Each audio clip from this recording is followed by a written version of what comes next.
1,8 milliard d'euros, c'est le fonds d'aide à l'Afrique lancé par l'Union européenne.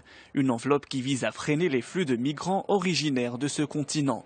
Les Européens mettent l'accent sur la responsabilité commune des pays d'origine, de transit et de destination, mais les organisations des droits de l'homme et des experts des questions migratoires évoquent une tentative de sous-traiter la crise actuelle. L'Afrique a connu la migration des Européens avant la colonisation. Les Européens s'y sont installés. L'Amérique a connu la migration des Européens il y a des siècles. Mais c'est avec le temps que ces questions doivent se trouver une solution. Il faut éviter toute stigmatisation. Il faut faire en sorte que chaque continent, à son tour, puisse contribuer au développement des autres continents et de l'ensemble de la planète. En début de semaine, des responsables des deux parties reconnaissaient de profondes divergences sur l'épineuse question des retours et des réadmissions.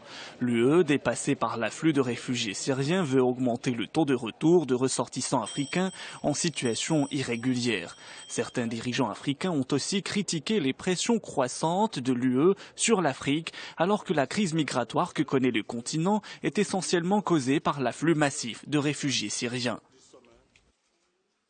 Je pense que le compromis obtenu, et il faut l'améliorer, il faut surtout le mettre en œuvre, permettra aux Européens, aux Africains de pouvoir aborder cette question, de pouvoir aussi la dédramatiser et de faire en sorte que la question de la mobilité, donc la question de la mobilité, soit aussi traitée différemment, mais qu'ensemble nous puissions combattre véritablement le trafic des êtres humains et l'immigration clandestine. Voilà, je crois, en résumé, en plus de ce que le président du Conseil de l'Europe vient de dire.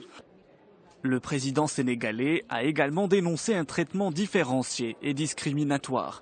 Les dirigeants africains ont par ailleurs laissé entendre que leur priorité est plutôt le renforcement de l'immigration légale vers l'Europe.